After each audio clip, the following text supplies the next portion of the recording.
Good evening or good afternoon to everyone across Canada who's joining us today for another edition of the NSWOCC Institute webinar for continuing education. Today's presentation is sort of a second part to what some of you may have already attended last month when we were talking about peripheral artery disease. And we're really excited today to have back with us Dr. Stacey.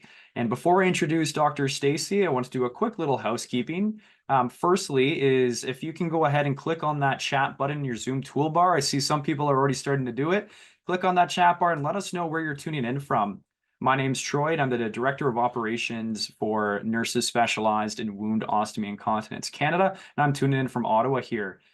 Just a reminder for everybody that this is being recorded today, so if you want to watch this back again, or if you want to share with your colleagues, it will be available to watch on demand on our nswoc.ca website.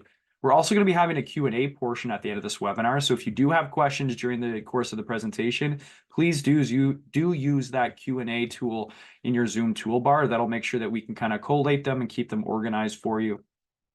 And then finally, you will all be receiving a certificate of attendance as well. So do keep an eye on your inbox over the next couple of days from an email from us for that. Without further ado, I'm really happy to introduce Dr. Michael Stacey again, who's a vascular surgeon who moved to Canada from Australia in 2014 and became surgeon-in-chief at Hamilton Health Sciences and professor in the Department of Surgery at McMaster University. He earned his medical degree from the University of Western Australia, is a fellow of the Royal Australasian College of Surgeons, and is licensed with the College of Physicians and Surgeons in Ontario. His early career included 2 years of research at St. Thomas's Hospital in London, UK, for his Doctor of Surgery degree. And with over 30 years of surgical experience, Dr. Stacey served as Chief Medical Executive and Executive Vice President Academic at Hamilton Health Sciences from 2018 to 2023. He has led groundbreaking research programs in wound healing in both Australia and here in Canada, and notably was the inaugural president of the Australian Wound Management Association, which is now Wounds Australia, and is also the founding chair of the World Union of Wound Healing Societies. Dr. Stacey is deeply committed to improving wound care. In Australia, he established multidisciplinary clinics for diabetic foot ulcers and venous leg ulcers, and is now working to create similar clinics in Canada to enhance patient outcomes. And without further ado, I am very happy to pass over the mic and the screen to Dr. Stacey. Thank you. Great, thanks, Troy. Thanks very much for that introduction, and thanks again for the opportunity to speak to this topic, to this group. So, as Troy's indicated, I'm going to be talking today on peripheral artery disease and looking a little bit more at some of the strategies on how to, what the interventions are that we do and how we can look at, lower limb preservation. In other words, what are the things we do to try and ensure that we ensure that these people keep their legs and keep them functioning. So the objectives really are to look at what some of those strategies are, and they'll be embedded within the talk, and then the intervention options we have for advanced peripheral artery disease, and what are the options when intervention is not possible. So we'll go through all of that. And just as a recap from the previous talk that I gave a little while back, we talked there about what is the elements of the diagnosis and treatment of peripheral artery disease, and just very quickly to recap some of the key elements, taking a good history of from the patient, and the key components there that tell us that the problem is peripheral artery disease is having the symptoms of intermittent claudication, which has really specific elements to it. So it's a pain that comes on only with walking and only after patients have walked a certain distance. And it very consistently comes on at that time. And then when they stop, it goes away within a few minutes. So there are lots of other causes of leg pain and pain when people walk. And it's really important to get a clear history to understand, is this truly an arterial problem, or is it likely to be something else? And then the other element that we look for is whether the patient has ischemic rest pain. So as the name indicates, this is pain that's there at rest. It's a constant pain. More noticed at night because the other sensory distractions are not there during the night as they are during the day. It's mostly related to ulceration or some ischemic necrosis, and it is relieved by hanging the leg down. again, we have to differentiate it from other causes of pain at breast. And one common one that gets mistaken for it, or two common ones. One is neuropathy, which may be associated with diabetes, and another is problems with nerve compression that may be associated with trouble in the back. So it's really important, to try and differentiate it. The thing with neuropathy is that is mostly a burning pain, often associated with numbness, pins and needles. And then the examination, which, we look for the pulses, we look for the Berger's test. And if you recall from last time, this slide here is showing you with the patient's feet dependent, very red looking foot, and that can be mistaken for infection. But when you elevate it, that rubor disappears, and that's telling you this is ischemia. You look for ulceration, you look for evidence of ischemic necrosis, and look for any evidence of infection. What's important when you've identified someone with peripheral artery disease is really understanding the severity of it. And that comes not from the imaging that we do, but rather from the clinical aspects, so the history, the symptoms and the signs that the patient presents with. Because with the same level of degree or disease on imaging, the patient may be completely asymptomatic. They may have intermittent claudication that doesn't really trouble them too much.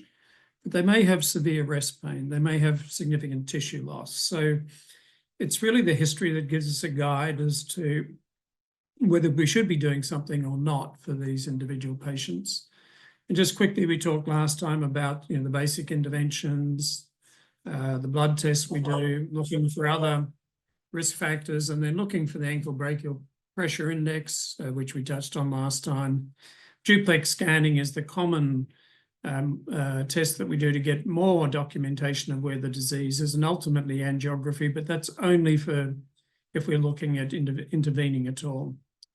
So I mentioned duplex scanning. It's more available now than it used to be. It is non-invasive, it's safe, it's painless, but it is a little time consuming, and it's not always as accessible for people in all different parts of the country, but it is increasingly accessible. And just to recap, what you can see with this is the imaging. You can see the vessel wall here. When you turn on the color, you get this uniform color display if the blood flow is all going in one direction. And you also can then measure the velocity of the blood flow. And here you see this is just about 100 centimeters per second. Anything below 150 centimeters per second is regarded as normal. This is showing you an abnormal ultrasound. You can see a little bit of irregularity filling that lumen. When you turn on the color, you can see that defect in the lumen, but you also see multicolors, which tells you you've got turbulent flow, which comes from a narrowing. And then when you put on the cursor, in this case, you've got velocities of 360 plus centimeters per second, indicating you've got a significant stenosis. This is the type of report you get, usually telling you where you've got stenoses, if you've got an occlusion, and then looking at ankle brachial pressures and also toe pressures as well. So lots of information you can get from an ultrasound scan of the arterial system.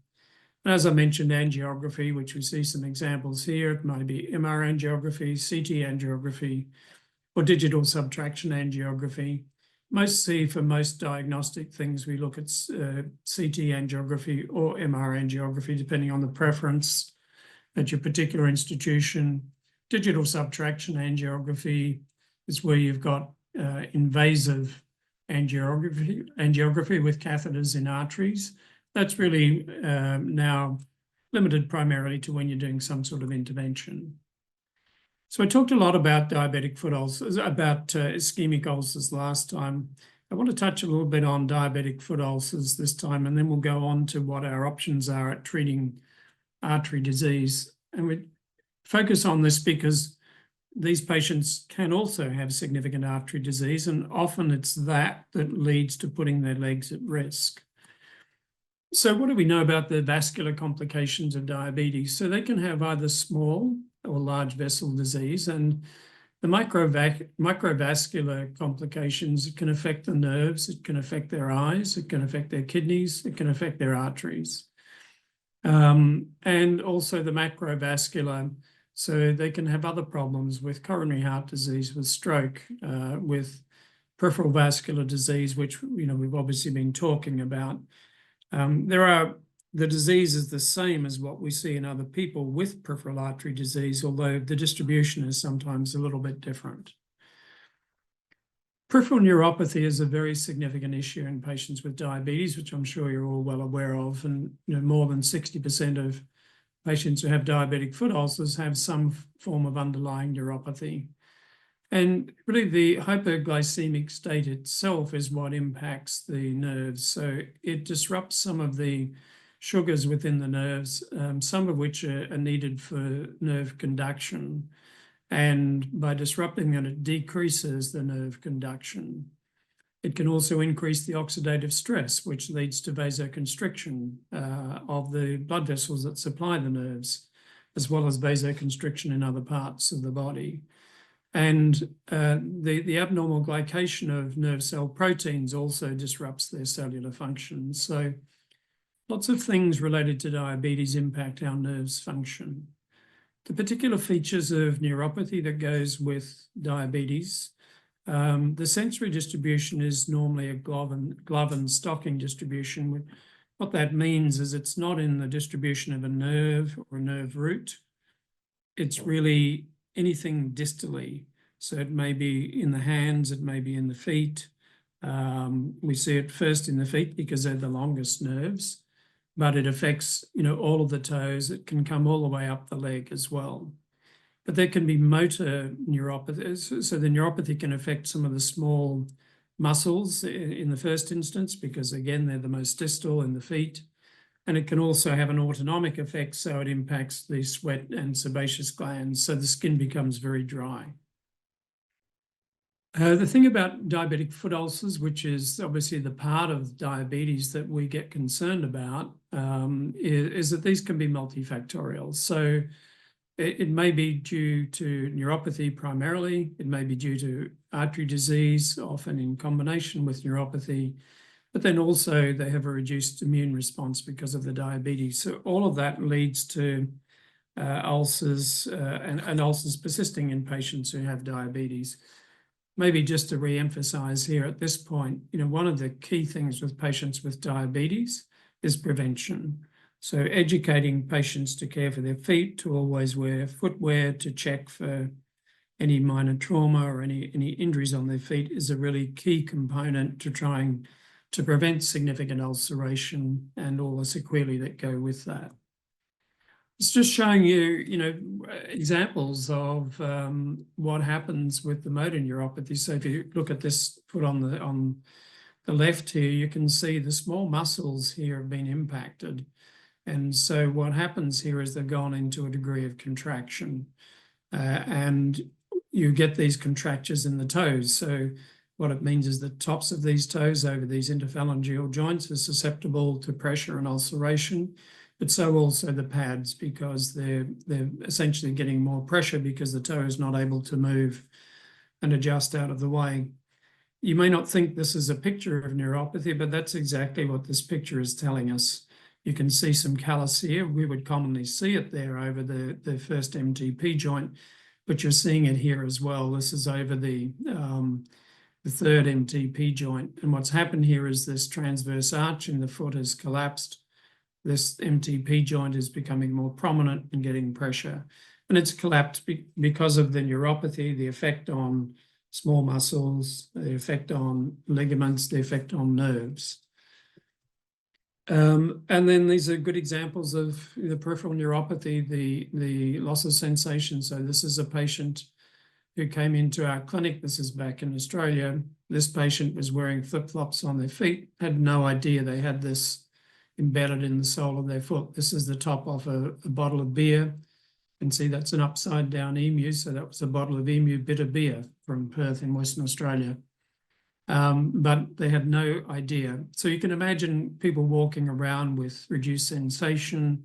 They'll tread on things, they'll kick things, they'll cut their feet. They'll have no idea that's happened. And here you're seeing again, areas of ulceration because of pressure points. They can't feel it.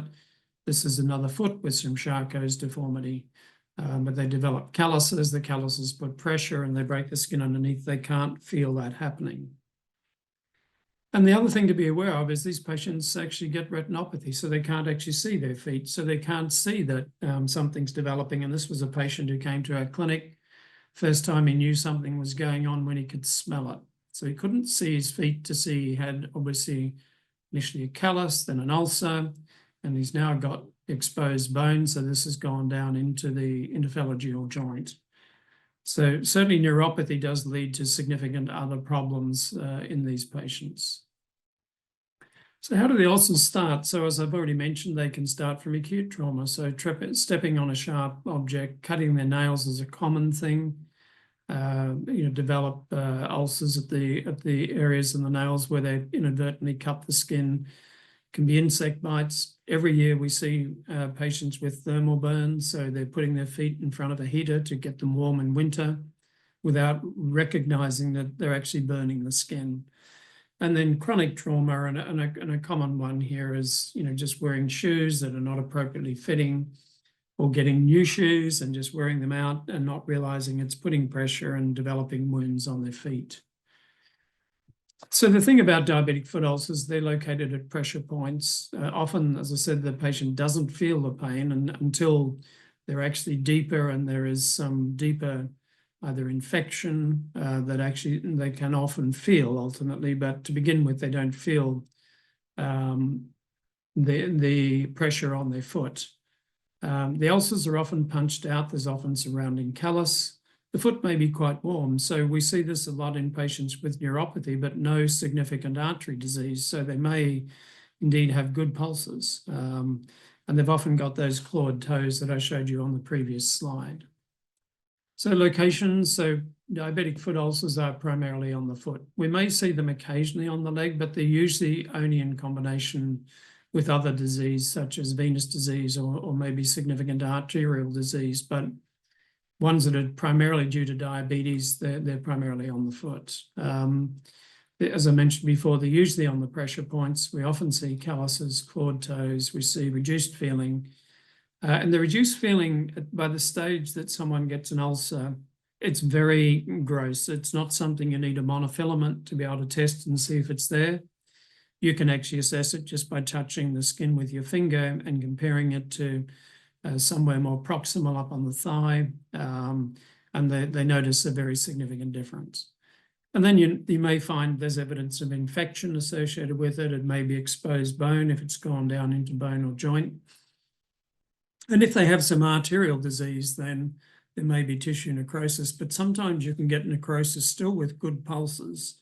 So they get infection, they've got small vessel disease, and you can get some necrosis even though they've still got good foot pulses present. So what about peripheral artery disease in diabetes? So, we see this developing in diabetic patients as they get older and as they've had diabetes for longer. We often see their arteries, start to develop atherosclerosis. They can start to become calcified. And when they're calcified, the ankle brachial pressure indices are abnormally elevated. And if they're above 1.4, some people say 1.3, then you're concerned that they're inaccurate and the vessels are not compressible. In these instances, you would go and look to get a toe pressure, which sometimes you can get that without having the incompressibility of the digital arteries. The feature, and this is what I mentioned earlier, the distribution of arterial disease in diabetes is that it predominantly leads to severe disease in the tibial arteries. Now, it does lead to disease in other arteries, in the arteries in the thigh, in the iliac arteries. But we commonly in diabetics see, significant disease below the knee and often disease that may not necessarily be reconstructible. So peripheral artery disease, is known to be a contributing factor in up to 50% of patients with diabetic foot ulcers. As I mentioned before, the hypoglycemic state affects the nerves, but it also affects the arteries. So it has an impact on the endothelial cells and the smooth muscle cells. and it decreases the amount of vasodilator that's produced in these cells. Thromboxane A2 is increased, and that's a vasoconstrictor. So it can lead to vasoconstriction of the small vessels. And it does impact on the vascular extracellular matrix and leads to the deposition of calcium and other inflammatory elements in the walls of the arteries. As I mentioned before, the key features are it's distal, the arteries may be calcified, and there may be elevated ankle brachial pressure indices. This is just showing you when we talk tibial disease. So we're talking, so the knee is up here. This is the popliteal artery. The knee's somewhere about there. This is the popliteal artery. And looking down normally, you've got an anterior tibial, posterior tibial, peroneal. There's a little bit of disease in these arteries, but over here on this side, what you're seeing is, these three arteries are occluded. This one goes that far, this one goes to there, this one goes to just above the ankle. And as you can imagine, if you've got the distal parts of the arteries occluded, and that's the significant disease the patient has, then we don't always have a lot of options for what we can do to these arteries. I'm just going to touch on a little bit on the classification of diabetic foot ulcers. Not that I think you should remember this, because there's a bunch of classification systems, and don't worry too much about the two first ones, because what I just want to feature in this is the fact that what they look at is the wound itself. They look at whether there's infection and whether there's ischemia, and how much of that is present and what the wound itself looks like. So they all have that in common. They look at, is it superficial? Does it extend deeper? Is there infection? Is there a problem with ischemic necrosis? The one that you'll probably hear more about is the Wi-Fi classification. You wonder what's Wi-Fi got to do with it? Well, what Wi-Fi refers to is the W is the wound, the I is ischemia, and the FI is foot infection. So again, if you're looking at someone with a diabetic foot ulcer, what you want to look at is, what does the wound look like? Is it superficial? Does it go to bone or joint? Is there more extensive destruction? Is it involving not just the toes, but is it more extending into the foot? Then you look at the vascular status, and it may be looking at ankle brachial pressure indices, may just be looking at the systolic pressure, it may be looking at toe pressures or transcutaneous oxygen pressures. In diabetics, we often look at the toe pressures because these are often inaccurate. And then the infection, what's the level of infection? Is it just local? Is it extending further beyond the ulcer, or is it involving deeper structures? Is there a significant systemic response? So when we're assessing these patients, we really want to try and get elements of each of these, the wound, the level of ischemia, and the level of infection, because that does determine the risk of amputation. It does determine what our interventions might be for that particular patient. So what do we do? So, when we have someone with a diabetic foot ulcer, so as I said before, we need to determine the extent of the wound. We look at the presence of ischemia, and we can do that by measuring, but we can also do it by looking at the wound itself. So, this is superficial, whereas here you've got ischemic necrosis, and here you've got infection. You can see this in the surrounding tissues. So each of these really has a different response that you'll look at.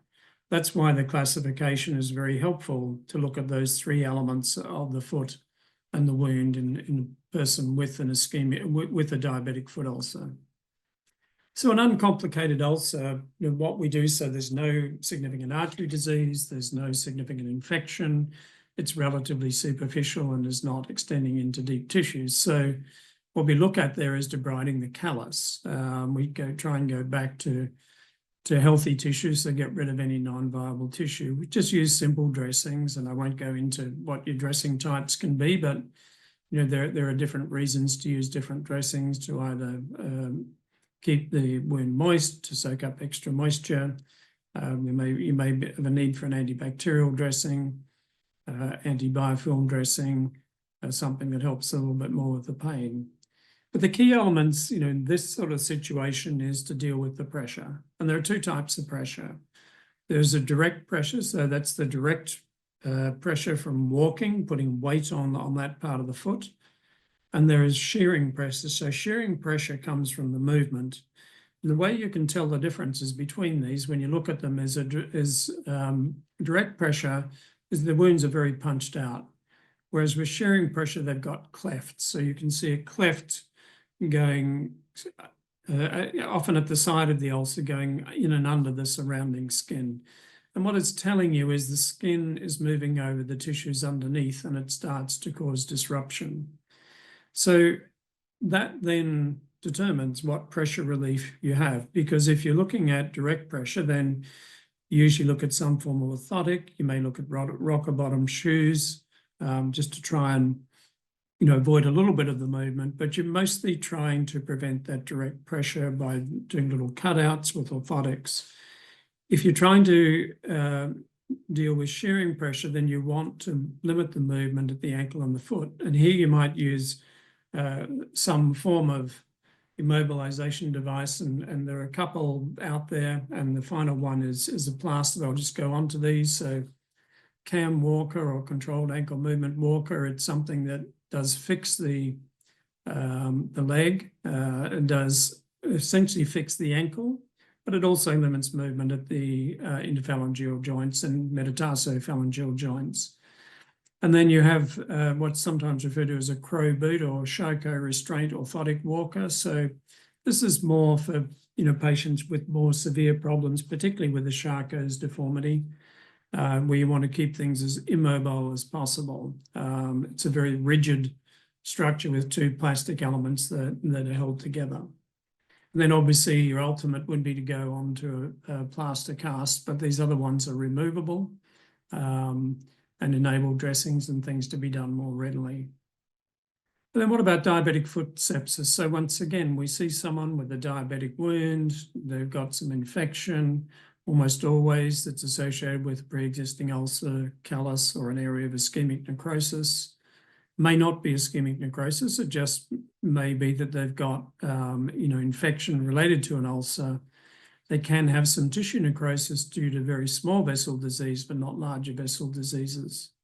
Then what we want to know if there is surrounding infection is the bone involved. And really the only way we have of assessing that, X-ray can be good if the wound and the infection's been there for 6 weeks and it can show you bone destruction. But the absence of bone destruction, if it's not been there for long, doesn't rule out osteomyelitis. And then ultimately an MRI or a bone scan is the way to assess that. We've got to be really careful that sometimes these infections can be rapidly progressive because they may have synergistic infections with more than one organism. So we need to get on top of these. And this is just showing you in this person, you've got this wound here, you've got this infection. This had been there for a while. When you look at this X-ray, a bit hard to tell for sure, but you see these metatarsal heads, they're all clear. You can see the bone. This one, you don't see the metatarsal head. You don't see it in the base of that proximal phalanx. So they've got bone destruction from osteomyelitis. So when someone has active sepsis, obviously we want to treat them with antibiotics. We want to do that based on some form of swab results. And if we've got an active infection like this, we would want to initially start, intravenous antibiotics. Often we'll start broad spectrum and then fine tune that when we get swabs back. But when we've got dead tissue as well and it's infected, we want to remove that non-viable tissue because that just acts as a culture medium for bacteria. And it may, as in this case, involve removing bone, end, or joint. In most cases, when we do some debridement here, we'll leave these wounds open if they've been infected, because if we close them up again, it just enables that infection to continue. And there's a good culture medium of blood in there for it. So maybe some form of local amputation. And then we look at inflammatory markers with things like C-reactive proteins or white cell count to monitor their response to treatment. So when we have patients with peripheral artery disease, I've already touched on the distribution of it. What we need to look at when someone's got a diabetic foot ulcer they've got significant peripheral artery disease, then if they've got any infection and any devitalized tissue, we need to debride that. But then we would, in these instances, need to look at revascularization. We can occasionally heal some of these without doing that, but in most cases, it's very prolonged, runs a high risk of infection. So if they've got significant artery disease that can be revascularized, and they've got an ulcer, then we would look at doing that. And this is just showing you, here's an example of a foot was infected, debrided the toe. They've got, still residual ischemia here, that this patient actually had proximal disease. And until that proximal disease was controlled, you weren't going to get on top of this infection in the foot. So you needed more blood down there to help you to deal with the infection. I'm just going to talk a little bit about Charcot's arthropathy, just because it's a particular problem that we see in patients with diabetes. It's often mistaken for sepsis, particularly in the acute phase. So what Charcot's is, it's caused by motor and sensory and autonomic neuropathy. And basically what happens in the foot, because they can't feel things, they get small fractures, they get disruption of the joints. The bones have become demineralized, which makes them a little bit more prone to fracture.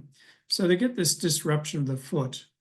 And normally there's a longitudinal arch and a transverse arch. So they lose that arch and they lose this one. And this is the tarsal bones dropping down and taking weight when they shouldn't do that. Normally the tarsal bones are tucked up here. The weight's taken on the heel, it's taken on the forefoot, usually on the medial and lateral sides, a little bit on the side of the foot. But when this bone drops down, it's taking the weight and it starts to get callous, starts to form ulcers, you get osteomyelitis, and you're on a slippery slope. So if a patient comes in with a diabetic with neuropathy and a very red inflamed foot, should always think, could this be an acute Charcot's? If it is an acute Charcot's, what you need to do is to urgently immobilize that foot, stop them walking on it. Get them into something like that crow boot that I talked about before. So obviously they have to do some walking, but do it when they've got a full distribution of pressure, not pressure on specific points in their foot, but preferably for at least a period, minimal or no walking on the foot while the Charcot's stabilizes. And then once it has stabilized, then get them into appropriate offloading footwear. And sometimes we consider the use of bisphosphonates, which are often used for other demineralizing conditions in the bone to try and strengthen the bone. But that's usually something for the endocrinologist to weigh in on. And then this is where, having a multidisciplinary approach to this is really important. So I put the vascular surgeon at the top of the list because that's my discipline. It doesn't mean to say we're the most important. In fact, most people who have diabetic foot ulcers, it's the podiatrist or chiropodist who's probably the most important thing, and then the nurses who are looking after these patients, who can help to identify the problems. So we need to get these patients' feet offloaded, whether it's direct pressure or shearing pressure, we've got to offload. But then once they do have a more significant area of ulceration, then yes, the vascular surgeon weighs in, endocrinologist weighs in, because often their diabetes is out of control. And the infectious diseases physicians are really important in this. And in the ideal world, we would have all of these in the one clinic. And, we need to be aware that, in diabetes, the problem is really, unfortunately, progressive in many patients. But what our goal is to try and stop it going from this to this, because we know ultimately it's going to end up, with amputation. So if we can keep this controlled, if there is a problem with vascular disease, if we can revascularize and we can try and stop and we can try and prevent infection, we can stop it progressing to an area of necrosis and then ultimately the risk of amputation. So part of this talk is about, so what are our options with intervention in peripheral artery disease? And the key ones we use, and the main one these days, if it's possible, is angioplasty or stents, so endovascular approaches. There's bypass, there is endarterectomy, and of course there is amputation if that's the only option we have. But what is important that we do look at preventing other systemic complications, which I talked about in the last talk. So these patients do have vascular disease elsewhere, and it's more likely their cardiac disease that is going to kill them. So if they come to us with peripheral vascular problem, we've got to look at all of these things and trying to prevent those systemic complications elsewhere. And the single biggest one the patient has in their control, if they're a smoker, is to stop smoking. And then what can we do to improve the leg symptoms? And this is mainly when we've got a patient with claudication. So smoking cessation are really key, and exercise is the other key. The other risk factor control doesn't do a lot for their claudication. These things do help to improve their claudication. There have been drugs that have been used, but they don't really do much for the claudication symptoms. And ultimately, revascularization may be the choice that we have. So as I said, we mostly do, percutaneous transluminal angioplasty. So this is the sort of suite that we work in. Patient gets fully draped, and you see there's just a little area here. So that's opened up, and we puncture the vessels, in most cases in the groin. So really a minimally invasive approach if it's open to us. And what's involved is balloon angioplasty. So we put wires down into the artery, try and get across the narrow segment, and then we can position a balloon. And the idea is the balloon basically compresses the plaque that's there and potentially opens up the artery. And if you look at these slides here, this is a stenosis. Look at this one here. And you can see that one's actually been significantly improved by angioplasty. But if you look at these two up here, you can see there's some improvement. Not so great. This one's bounced back. This one has a couple of channels, which is telling us they've got a dissection. So there we would look at placing a stent. And what a stent is, we would then go across that stenosis that we may have already opened up with the balloon and place a stent. And the stent basically opens up, it compresses either the dissected tissue or the atheroma against the wall. And this is just an example of what a stent can do. This is a renal artery, but here you see a severe renal artery stenosis. You can barely see a lumen through there. And a stent was placed through this catheter here and opened up. And there you can see a nicely open vessel. This is the guide wire that goes through the artery that we pass the balloons or stents over to get them in position. So here we place a stent, we open it up with a balloon, and you get an artery that's coming back, almost to a normal size. And we can do these types of procedures, angioplasty and stents, on iliac arteries, on superficial femoral arteries in the thigh, or on the tibial arteries in the lower leg. Obviously different sizes, different size balloons, different size stents. So definitely our go-to first option if the patient's arteries are suitable for this. Then we may come to some form of bypass, and this is just talking about if we've got major vessels. So, in the old days, we would just go straight to an aorta bifemoral bypass where we've got an iliac occlusion, a severe stenosis. But these days, we may go to something like doing an angioplasty of this lesion here with a balloon and a stent, and then do a femoral crossover. We often can't get through these narrowings like this in the common iliac artery, and there is a risk of rupturing the vessels when we try and do that. So we would mostly go through a vessel that's got an opening and then do a femoral. And then occasionally we do what's called an axillofemoral. So this is from the axillary artery. We access that just under the clavicle, tunnel this down under the skin down the side of the body, plug it into one femoral artery, and then go across to the other. A good option if the patient is not fit for bigger surgery, or if they've got problems like graft infection, but because it's not inline flow, it tends to have more problems in the medium to long term.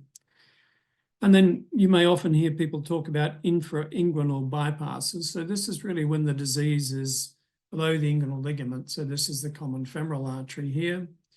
So it divides into the superficial femoral artery. At the knee, it becomes the popliteal, and then you've got the tibial vessels, got the profunda femoris there.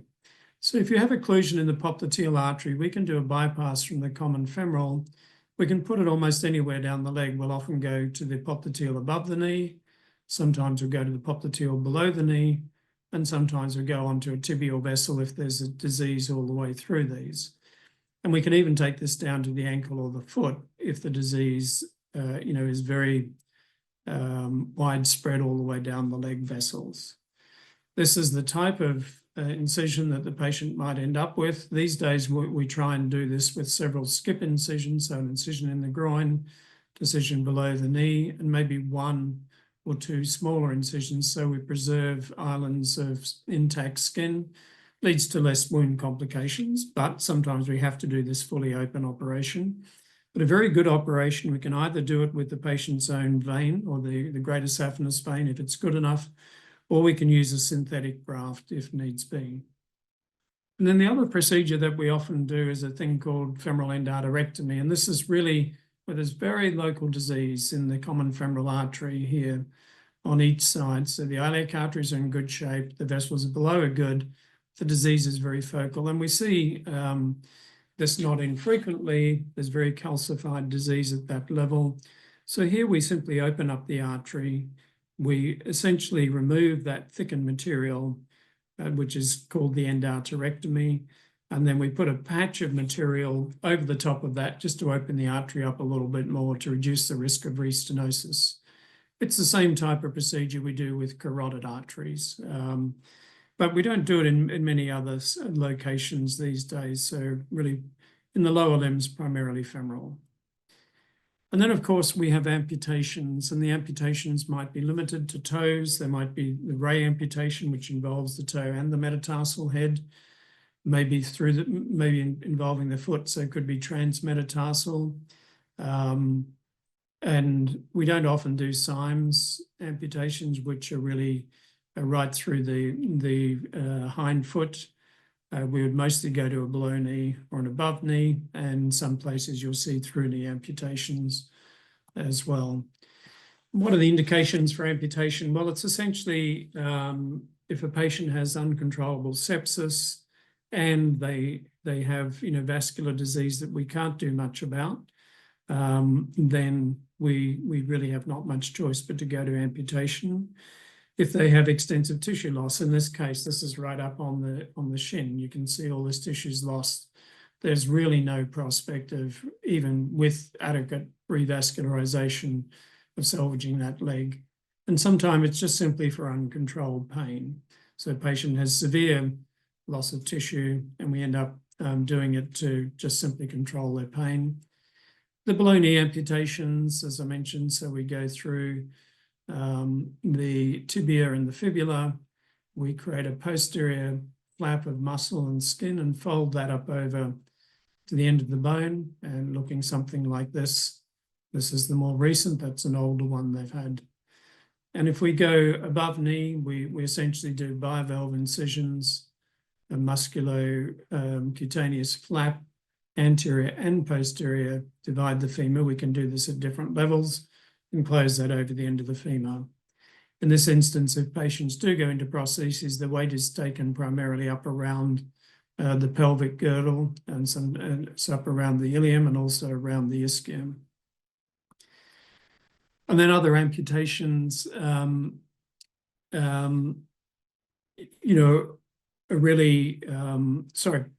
other options we have is really beyond revascularization and beyond amputation.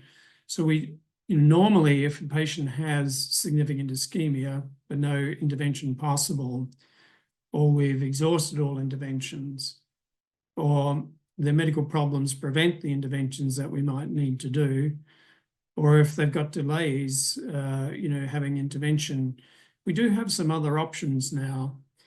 A number of patients sometimes, traditionally, our only option has been to say we've got to go to amputation. So if they don't have extensive tissue loss or uncontrolled infection that would warrant amputation, then we do have another option these days of improving microcirculation in these patients' legs, in reducing their pain and in helping their wounds to heal.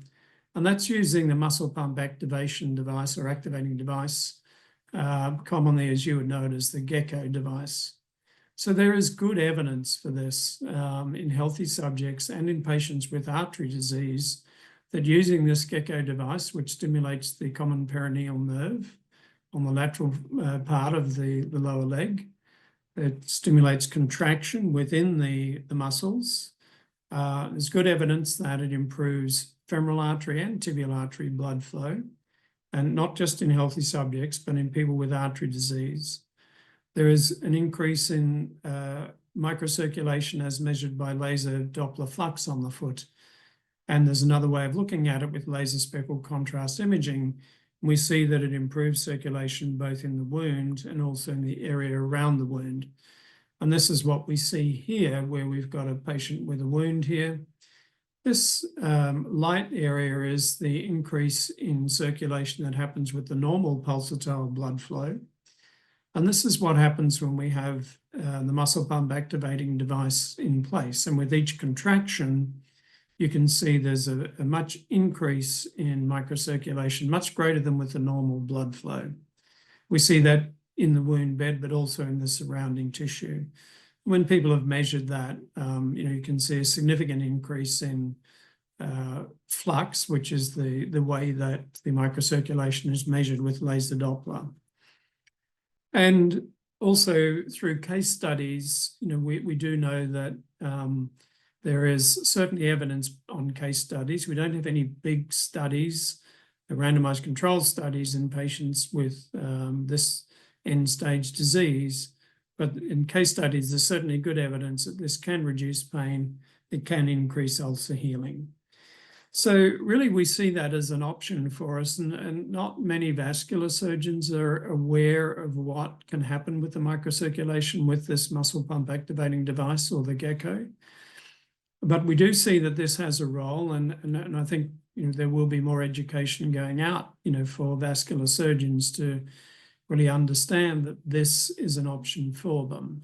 So it may be valuable in patients who have delays in accessing revascularization for their peripheral artery disease, patients who've got ischemic necrosis, who've got ulcers, who've got pain.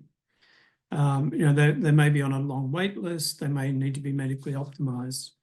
And then the other group of patients are those that do have vascular disease, but they either don't have any revascularization option because their disease is all small of a vessel, or if they've exhausted the options that we have. So we may have done angioplasties, bypasses, and things have progressed, things have got worse, but they don't have that extensive tissue loss that says we really should do an amputation. They don't have that sort of out of control infection, but they do have ongoing rest pain. So there is an option to say, well, let's consider using this to see if we can improve their symptoms, improve their healing, and avoid going to an amputation. So certainly an option for us. But it also has a role in patients with other forms of small vessel disease like arteritis or scleroderma. So definitely, an option for us going forward. I think we will see more use of this, but there is a need for education, for people to understand that this does play a role and maybe something we can do to try and avoid going to amputation. But of course, there are times when amputation is the appropriate step and the appropriate measure. So at that point, Troy, I will pause and happy to take any questions. I'll stop sharing as well.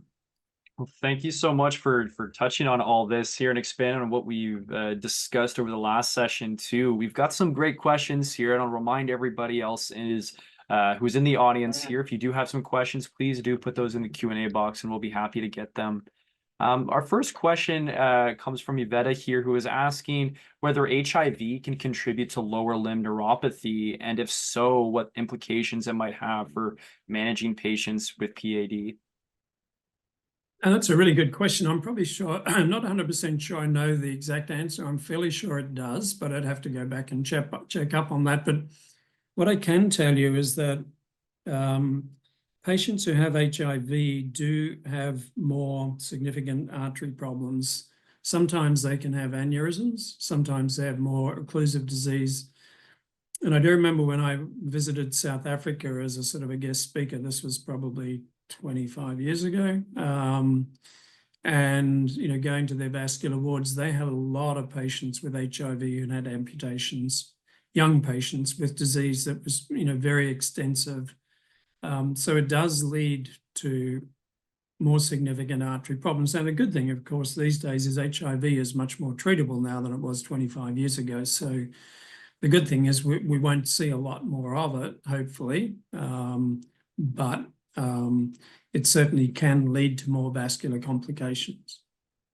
Probably doesn't answer your question.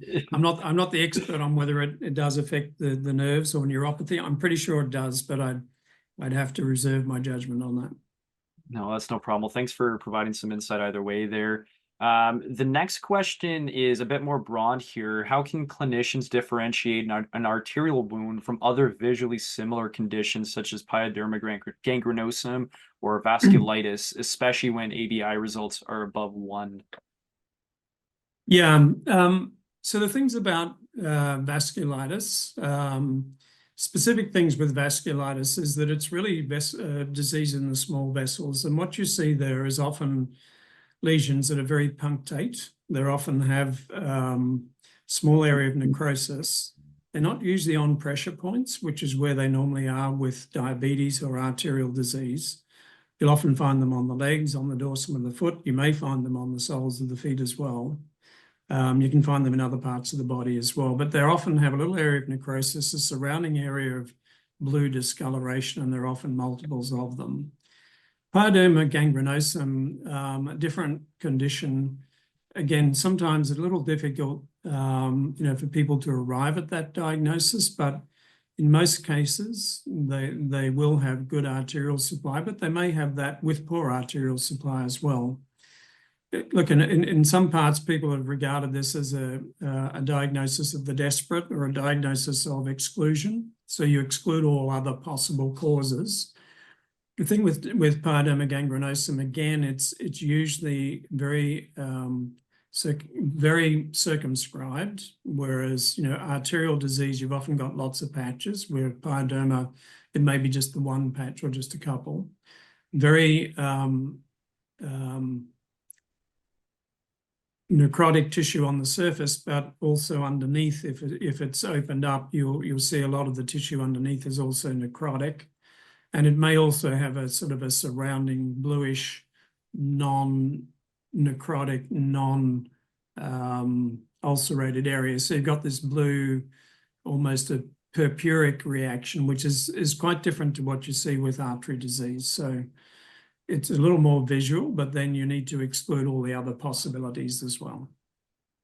Well, I think that's really helpful, and especially for those who might be seeing it not as frequently potentially, but either way, that's really, really helpful. I'm seeing we've had a couple thematic questions here that are talking about nitroglycerin patches. Now, people are mentioning they've had some great success using the Gecko device. One person's mentioning that they're excited to trial it with clients who have arterial or diabetic wounds. But have you had any experience using nitroglycerin patches applied to the foot to improve microvascular perfusion? And if so, what kind of outcomes do you see with that? Yeah, no, it's a really good question. I mean, we do sometimes use it. I'd be really honest, in my own personal experience, I've not been super impressed with what it does, but I know for sure with some patients, and I think it's probably, there'll be some patients who do get a good response. And so it just helps to open up the small vessels a little bit more, get a little bit more blood down there. It's probably better for people with primarily small vessel disease. So things like arteritis, things like scleroderma. People whose problems are more in their larger vessels, it's not necessarily going to help that much, because even if you can open up the little vessels, you still haven't got the blood coming down to them. So I think that's why in some patients it works well, and if it's predominantly small vessel disease, but in others with larger vessel disease, I've not had such great experience in those patients myself. No problem. Well, thanks for being candid there, and we appreciate you touching on that. And I see just in the background here, we have Jeff Forney from Perfuse Medtec with us, and I see there's a couple questions being asked. I don't know if you want to talk to this as well, Jeff, maybe just about how long the MPA device or the Gecko has been in use. I don't know if you want to mention a little bit about that. Yeah, the device has been on humans in Canada since 2013. and it's been used on a wide variety of patients. And I suspect that the question is safety related, but it's used in a variety of indications, whether it's DVT prophylaxis post-stroke or edema management with ankle fractures. Professional sports, but over 800 professional sports teams use this for muscle recovery.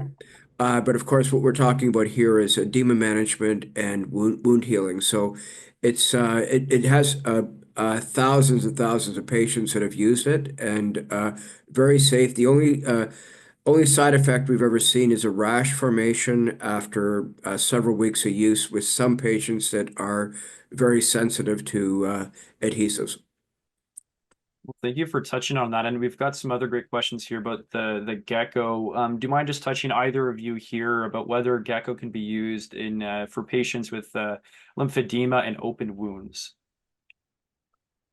I can Go make ahead. some comments, but Jeff, you've probably got more knowledge on this. But I think you go ahead first. yeah, so certainly, I think what Jeff will probably tell you is that there is, from case studies, there is evidence that it can be very helpful at reducing edema in legs, and certainly there are some good studies in post-operative patients to show that it reduces the level of edema in patients' legs. In patients, if they've got true lymphedema rather than an acute lymphedema in response to an injury, again, Jeff probably has more understanding of this, but I think you may look at this as an adjunctive therapy to use of compression, which is the standard for those patients. But to add it to that, it has the potential to, increase things a little bit more. But Jeff, maybe you want to talk to that. Yeah, I think it's really a two-part question, because when it comes to lymphedema, I think this is the only technology that's actually quantified the actual elimination of edema, because edema being shifted when you put compression on is different from what we're doing here, because we actually quantify it in the form of urine. Renal transplant study done in London, Ontario, demonstrated that over a 5-day period, 3 liters of additional urine were produced when compared to pneumatic compression and TED stockings. So the fact of the matter is it actually eliminates the urine. So with lymphedema, it's a little bit different. We do believe that what we're doing is emptying the venous system. We think the lymph system would take a lot longer. So that addresses the first question. I think the second part was open wounds. And the thing that I find really interesting about the device is that all technology that exists today addresses the wound from the outside in. We address it from the inside out, meaning we're getting blood flow to the base of the wound, and it starts the healing process from the inside and works out. So hopefully that addressed the question. Well, and that was really helpful. And I'm wondering if, while we're still talking about the gecko here, if you mind just also touching about how we can access, or how our clinicians can access gecko at the moment, and if you want to mention anything about coverage, but mostly about how we can access it at the moment. It depends on the region of the country you're in. Right now in Ontario, it was missed on the formulary. For some reason, it was unbeknownst to us, but we believe it's going to be corrected soon. And the fact of the matter is that it's been available in Ontario for several years, and so hopefully that will be addressed very soon. Thank you. And I've seen in the chat here, and either of you can respond as well, is how long can you use one gecko device? Okay, I'll answer the question specifically related to wounds, because that's the technology we're talking about today.